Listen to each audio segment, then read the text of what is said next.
Hey there you go, folks. Welcome back to Eric the Unready. And you can see what button I used to start my recordings. So I guess it'll be like that at the beginning of every episode. So anyway, yeah, we're back here. I cleared out the text, saving it. All right, let's see here. Salmon armor. So armor has rusted shut around it. Yeah, we're gonna have to figure out how to get out of our armor. Examine helmet. Oh, your squire runs in and shouts, "Princess Lorealle the Worthy has been kidnapped. All knights must." He stops in mid-sentence and wrinkles up his nose. Phew, what's that smell? He covers his nose and continues, "All knights must report to the Union Hall immediately." He runs out. Yeah. Foreshadowing. Examine card. It's a warranty card from Giovanni's House of Armor that guarantees that your armor will be rust-free for 1 year after purchase. There's a sketch of a suit of armor on the card with your measurements written in alongside it. Come think of it, the sketch looks a lot like the one that's in your game manual, which I mentioned in the last episode is the piracy way to prevent piracy. So I'm guessing we can't move, the armor is rusting. Your squire returns and says, "Let's go, Sir Eric. Everyone is waiting." Only then does he notice your predicament. He starts pulling bits of rusted armor off you while breathlessly filling you in on the details. The princess returned from a carriage ride yesterday and she retired immediately to the royal baths, which nobody quite understands because she had already bathed once that day. Anyway, when she finished, she went to bed early when her handmaidens went to wake her up. Today, she had disappeared. Now they're going to... What is that word? For some reason, a cursor's there. Going to assign the quest to rescue her, and we're going to miss it unless you get moving. He pulls off the last piece of armor and races out the door. Okay, good.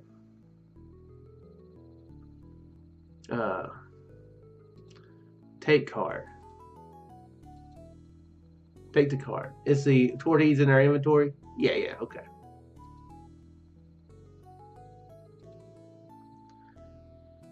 Okay, we're in the courtyard. This is the courtyard of King Fudd's castle, a towering pile of towers and turrets that Fudd himself designed with the help of his court wizard. The entrance to the castle lies to the north, and next to it is a tall tower with a strange dish-shaped collection of wires on the top. That's a satellite dish. There's a window high up in the tower and a garden at the base.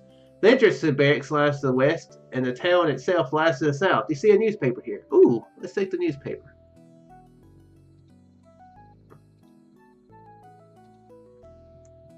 Okay. Oh, I think I could have just said examine it, and we would have took it. That's a little plot ground that seems to be between plantings right now. Now, let's examine the newspaper.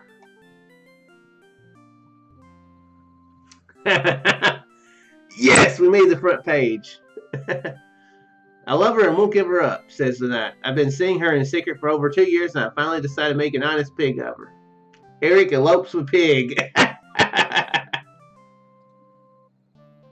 Tornado strikes farm. A tornado touched down yesterday on Farmer Bertho the Chief's homestead. The barn and several outbuildings were flattened. The farmer, his daughter, and the daughter's apples were all in harm. The livestock also seems to be unscathed, although one pig is reported to be very despondent. Poor pig. 121-year-old woman gives birth while hang gliding. A 120-year-old woman gave birth to a two-headed baby yesterday while hang gliding in the Real Mountains. I don't see what the fuss is about, said Gretchen the old and wrinkled. All my children have had 2 heads. I've got them scattered all over Taurus. Okay. Bilbo, come home. All is forgiven. P.S. I sold the ring, Frodo.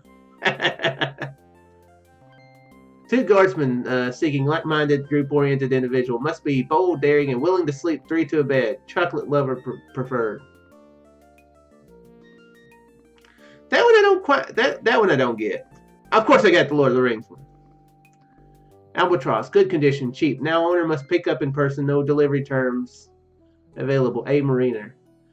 That one I feel like I should know. I feel like we learned about that in English, but I don't remember it now. 100 acres of prime woodland. Some indigenous wildlife easily clears for commercial development. Sea robin. Wow. Poor poo. Flabby, worn out. What you need is exercise. Join the Flour Mill Health Club. Excellent treadmill. 50-pound free weights. Convenient 12-hour workout programs. For hire. Archaeological adventure. Good working relationship with Germans. No snakes, please. Contact I. Jones. General interest. I steal anything. Come to the bazaar. Ask for Shadows Run. I don't get that. The Puce Pimpernel has filed for bankruptcy protection from his creditors. He is working towards a settlement whereby he can reopen shortly under a new color. What color is Puce? I'm not even sure. Small wooden puppet, no strings attached. Trick nose, contact Geppetto. Heard any good gossip recently? Want to pass along? Give us a call. We guarantee complete anonymity. Cleric's Gossip Weekly has been ministering to the rumor needs of the Golden Empire for over a tenth of a century. Call 1 CGW Rumbags. Ask for Jill Snow. Yeah, that one I don't get. Speaking of calling, talking about the manual on the tablet here. I was flipping through it before recording, and there's a number that you can call if you get stuck on this game. That thought cracked me up. That's how people used to do it, before there was walkthroughs and YouTube videos to try to find out how to beat get through part.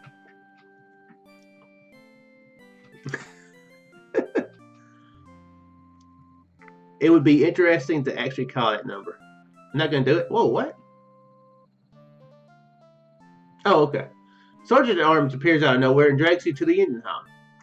He takes up a position in the entrance that makes it clear that no one is going to be able to get out until he steps aside. The Union Hall is the place where all the knights come each morning, hoping to be assigned to one of the day's quests. It's a tired-looking room with a trophy case in one corner and pictures of famous knights lining the walls. Okay, well, let's examine the case. The case is closed up tight and securely locked. Inside you see something that vaguely resembles a hibachi. You overhear the conversation of some fat old knight sitting in the back of the hall. Soft, I calls them. Coddled. One good melee, a few severed limbs, and half of them would go running home to their mamas. Okay. Let's check out this hibachi. Once long ago, many knights rode out on a great quest. Their holy mission was to recover the most sacred artifact known to man, the vessel used at the Last Supper. After a year and a day, one knight returned from the quest mortally wounded. With his dying breath, he asked that the vessel he found be permanently enshrined here in the Union Hall. His will was done, and thanks to his brave deeds, all who enter here are granted the sublime honor of seeing with their own eyes the Holy Grail.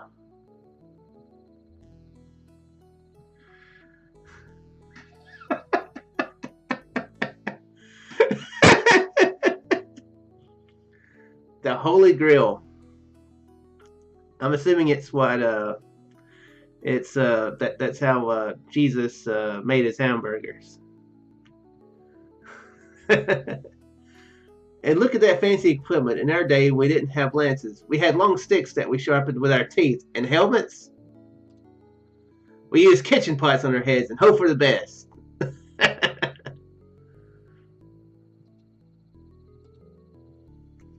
The old knights are scratching themselves and reminiscing about the good old days. And what about those crossbows? In the old days, all we had were long poles and bits of string. Half the time, the thing would break in our hands and send the arrow flying into our stomachs. And then we'd die because we didn't have proper medicine. This is a complaint. It's not like today with all them fancy leeches and such. In our day, if we needed to bleed, we'd gnaw a hole in our wrist until we hit an artery. After it drained for a while, we'd tie a rag around it real tight, and then we'd wait for the hand to fall off.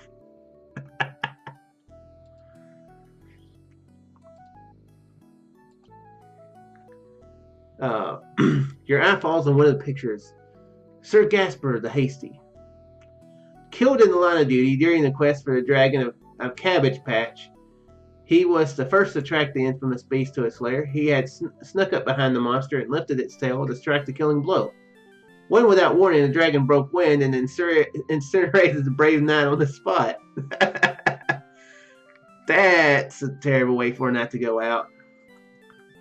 Dragon farts! Literally the silent killer.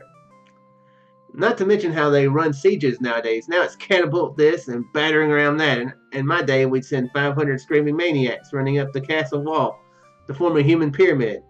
Then some unlucky bastard would climb up to the top while the defenders poured boiling oil on his head.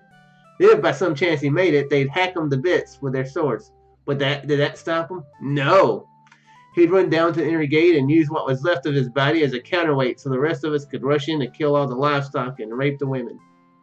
Or was it the other way around? I'm a little fuzzy on the details. Okay.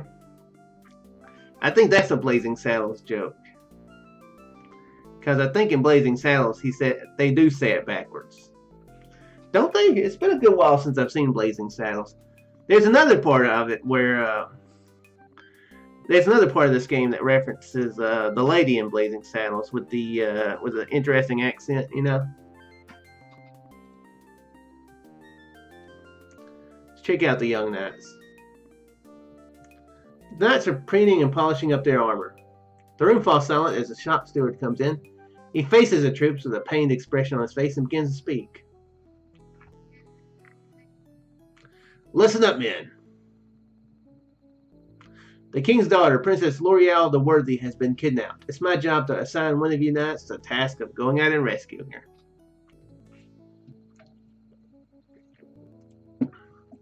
The quest is especially tricky because of the impending death of King Fudd. For those of you who aren't up on these matters, I remind you of the ancient prophecy that has foretold that Fudd will die on his 60th birthday, which is this coming Saturday. Prophecy states that the unmarried princess who is at Fudd's side when he expires shall inherit the kingdom. What this means is that if Lorealle is not returned here by Saturday noon, the crown shall pass to Queen Morgana's daughter by a previous marriage, Griselda the Hefty. I wonder who. All of you know that the traditional reward for the rescue of a kidnapped princess is half the kingdom and the girl's hand in marriage. Okay. So after long and careful consideration of the various talents of all the knights in the realm, I have decided to assign this quest to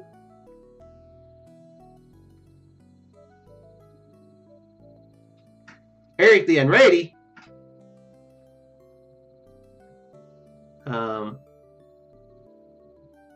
Eric shouts one night, that incompetent?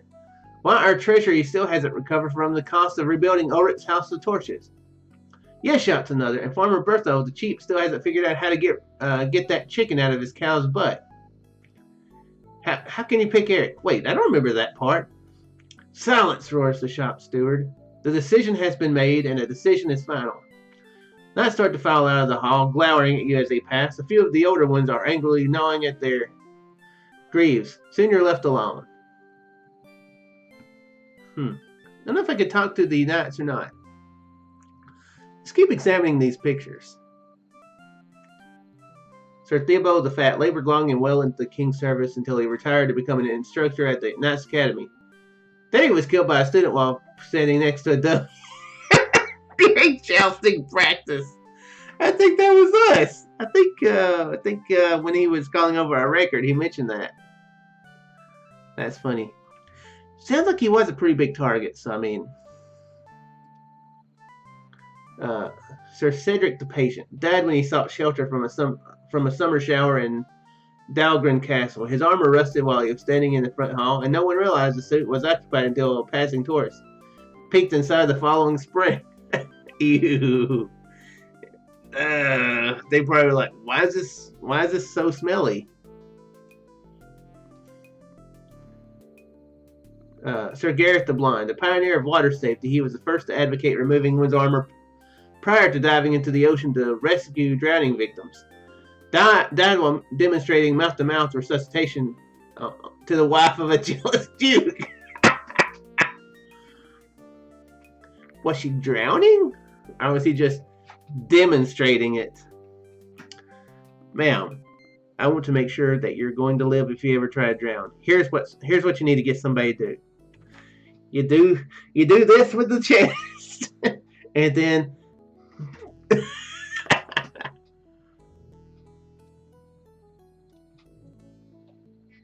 Akeem the Tall, the tallest knight ever to enter the king's service.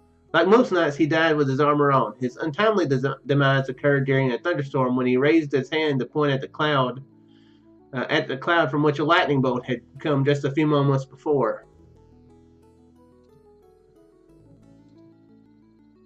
Oh no, not newspaper.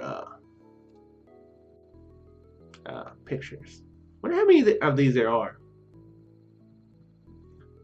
Okay, here we go. That's it. Okay. Oh, what's the sign say? Okay, 704 of the Knights Unit. Okay.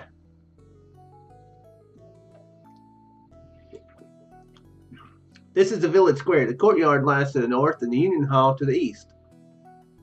The village green to the south and the armory to the west.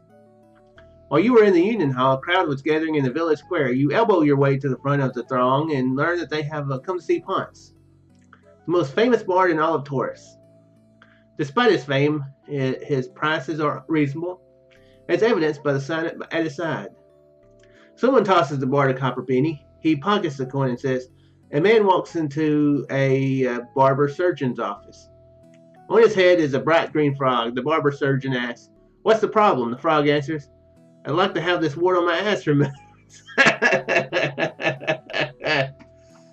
Okay.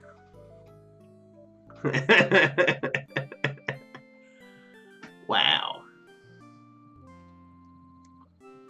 Examine people. Everyone seems to be enjoying the bard's performance. Someone tosses the bard a silver penny. He pockets the coin and launches into a long song about a knight and his chaste love for the wife of the king. Let's examine him. Tall, thin, and very theatrical looking.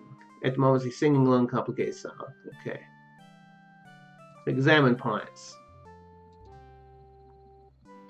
Tall, thin. Oh, I already did that. Oh, duh. Examine sign. Jokes, 1 copper penny. Songs, 1 silver penny. The Epic of Barter, 1 gold coin. Let's talk to Ponce. Tell me about the Epic of Barter. This is the greatest story ever told. Of course, to hear it, you'll need to give me a gold coin. Most people can't wear purple, but on you it looks awful. And good day to you, too, Sir Eric. Wow, why were you such an ass to him? Why do bards always stand so funny? If you told jokes all day without going to the bathroom, you'd stand pretty funny, too. Are your legs naturally gray, or are you just wearing pantyhose? This is the garb of my trade, my good man. Where are you hiding all those coins that people keep tossing you? Why do you think my pants look like they swallowed a pumpkin? I do. Okay. Can we talk to the people? Let's see what happens if we do that. Nobody seems interested in what you have to say. Okay. Oh, we got a lot. Our map is actually a thing. Let's go ahead and get the armored thing took care of. Because I'm worried about this part. Giovanni's House of Armor is a small, pleasant shop that specializes in tailor-made suits of armor. It is run by a small, pleasant man named Giovanni. The exit to the street lies to the east. Giovanni looks at you as you come in and says, "Buongiorno, Eric. What's the matter with you? Or what's the matter for you?" Sorry for the terrible accent. So then Dapper Taylor. Okay, let's talk to him.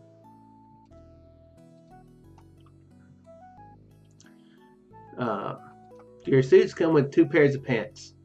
It's a remind me of a joke. I say it's a knock knock. You say it's a who's there.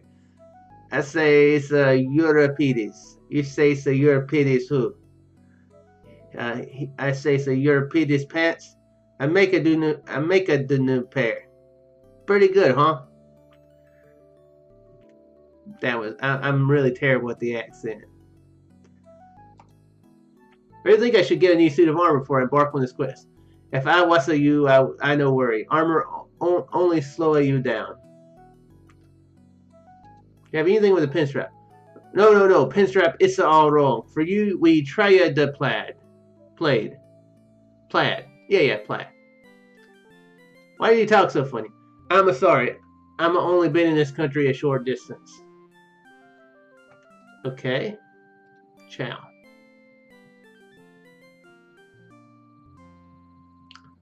Okay. Can I look at different stuff? Bears an uncanny resemblance to your first year roommate at the Fly-by-Night Academy.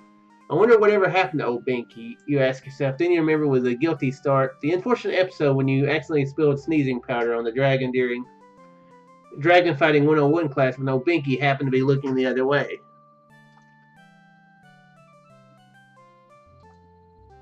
Okay, can't look at that behind. Okay. Yeah, I guess I need to try clicking on stuff up here sometimes. Okay. Alright, let's give the card to Giovanni. He rummages behind the counter and says, "What's your grieve length again?" Okay, let's hope. I'm really hoping this is going to be okay. We can make it almost to the end. If this is wrong, so if this is what happened, if we're not able to do it, then well. Oh, okay, right there, 22.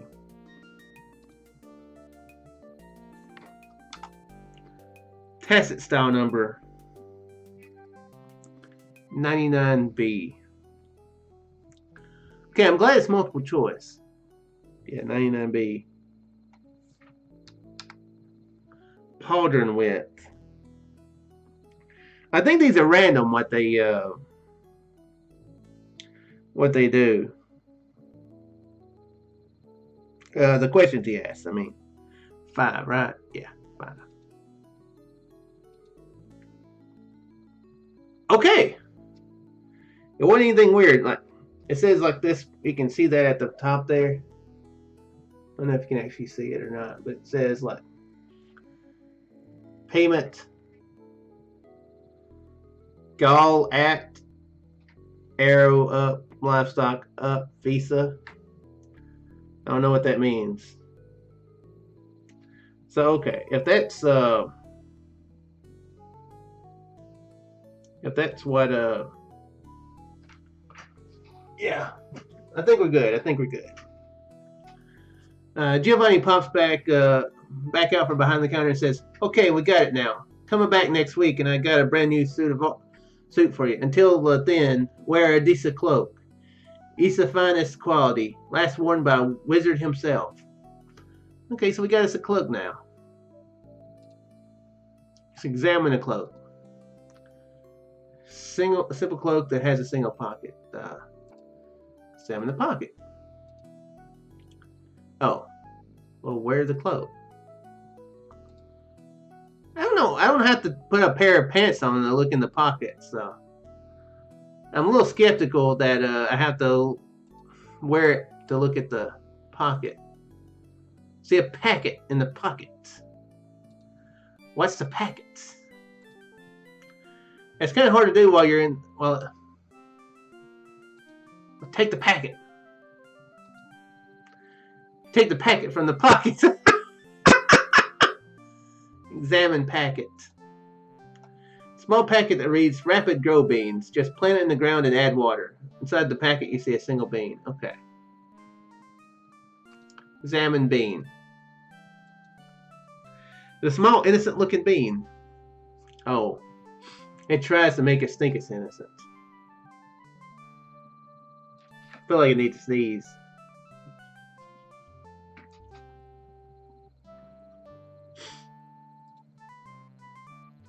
About the mother of all jousts. Okay, let's go south. To the village green. This is the village green. The oldie ice cream shop is to the east. The village square lies to the north, and Ulrich's house of torches is to the west. The green runs down to the shore of the village duck pond. On Ulrich's, you see a torch. Okay, well, let's examine everything. Duck pond. Pretty normal looking duck pond, except it doesn't seem to have any ducks on it. Okay. Seems like just a pond then. It's open. Okay, so they're open. May not be open for us, but I mean, about 3 feet long and on fire. Okay. Ulrich's. Everything about Ulrich's place looks new. This is not surprising given that it was recently rebuilt from the ground up with the funds from the Union's treasury after an unfortunate accident, which could have happened to anyone, but which in fact happened to you. While gazing at the building, you notice a sign in the window. Okay. Can I take the torch? Can't seem to work the torch loose. There's probably some trick to it that only Ulrich knows. Let's go in. Oh, okay. Well, I guess we're going to an ice cream shop. This is a small ice cream shop that is extremely cold and uncomfortable. A teenager stands behind the counter, shivering almost uncontrollably, even though he is wearing lots of heavy clothes and some earmuffs. On the wall behind him is a sign. There's a fireplace in the corner. The only exit is to the west. Welcome to Baskin Bobbins, says the boy. It's a pleasure to meet you. Okay. He's a slightly overweight lad who looks like he sampled the wares a little too often. Let's look at the counter. Don't see anything on the counter. Fireplace is empty. Look at the sign. 32 flavors. Today's special root beer floats. Only 1 gold coin. Offer limit 1 per customer. Huh? We need some money. It sounds like. Sounds like we need these gold coins anyway, because we got the Balder of Epic and then this one. Oh, and the earmuffs. I didn't look at the earmuffs. Warm and fuzzy. Let's take the earmuffs. Bobbin says, "Hey, leave those alone. It's cold in here." Okay, so I'm assuming we got to make a fire in here so it's not cold, so we can take the earmuffs. Let's talk to them. Oops.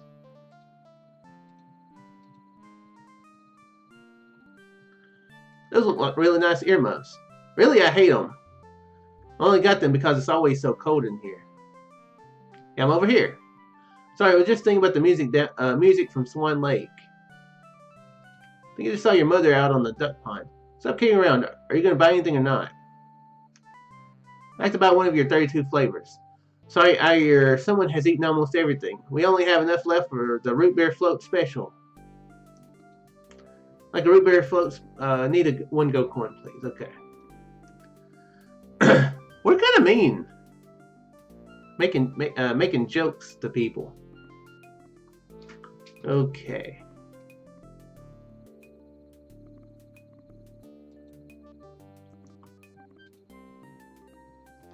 Ulrich rushes out to meet you and says nervously, "Sir Eric, what a pleasure to see you again. It's a pity that you caught me just as I was about to close. But here, why don't you take this torch? It's on the house." The shopkeeper wrenches the torch free from the wall and presses it into your hands. Then he retreats into the building and flips over the sign so it now reads closed. He's like, I don't want anything to do with this guy anymore. Not that I can blame him. Copper Penny pockets coin and says, "A knight attending the royal feast lets out a giant belch. The king looks at him and says angrily, 'How dare you belch before the queen?' The knight says, 'I didn't know she wanted to go first.'" I like that.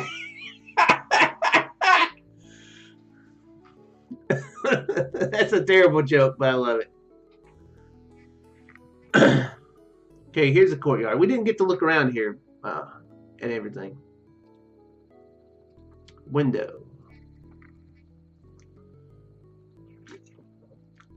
Open window high above you, an eerie blue glow is emanating from somewhere within. I remember how to do this stuff, I think. If you'd ever seen a satellite dish, you swear that this looks just like one. But of course, you've never seen a satellite dish because you live in the technological backwater known as Taurus, where people are still buzzed over the invention of the spoon. Okay. Yeah, I think I remember what to do. Oh, well, let's go here first. and we'll start actually doing stuff next time. This is a fabled feasting hall of King Fudd. The knights of the Romboy table are rowdily cavorting. A doorway leads up to the queen's chambers, but it is guarded by an alert soldier. Fireplace, you see some kindling. Ooh.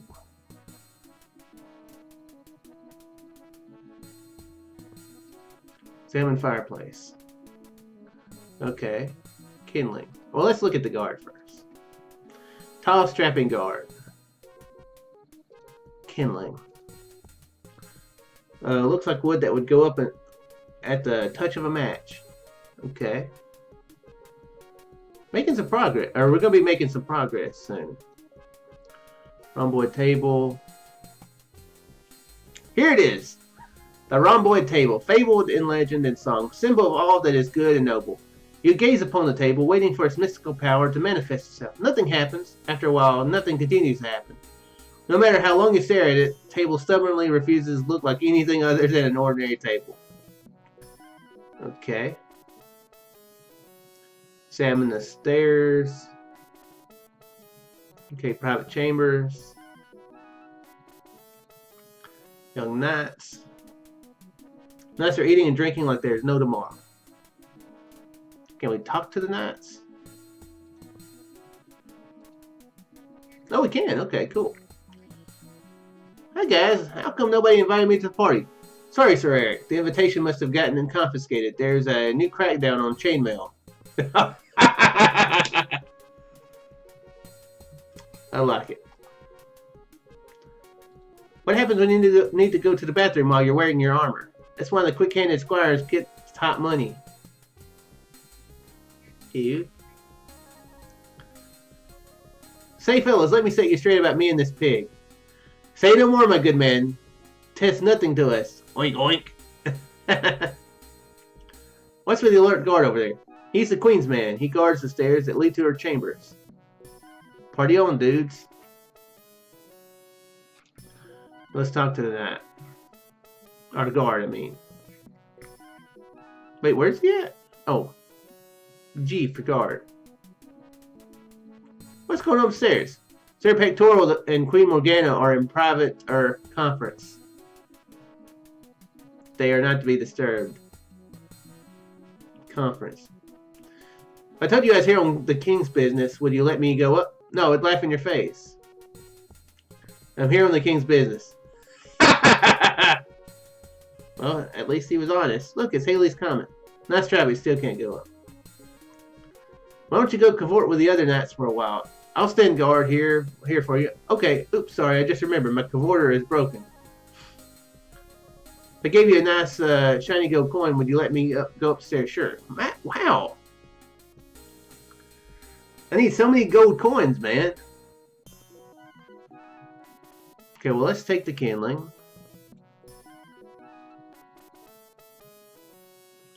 I think that's all I can do here. Because we can't go up. Okay, yeah. Anyway, I'm going to go ahead and end the video here. Again, hopefully you guys are enjoying this. Hopefully, it didn't ask anything too complicated. that could be misread by that picture. So we should be good, unless somehow the Steam version has different answers than the older version, which I don't know why it would. That wouldn't make any sense, but it does make me mildly worried, you know. But it should be good. It should be good. But anyway, that's gonna be it. If you liked it, if you liked the video, feel free to leave a like. It helps. Let me know what you think and subscribe if you haven't. And I'll see you in the next episode there. Later there, folks.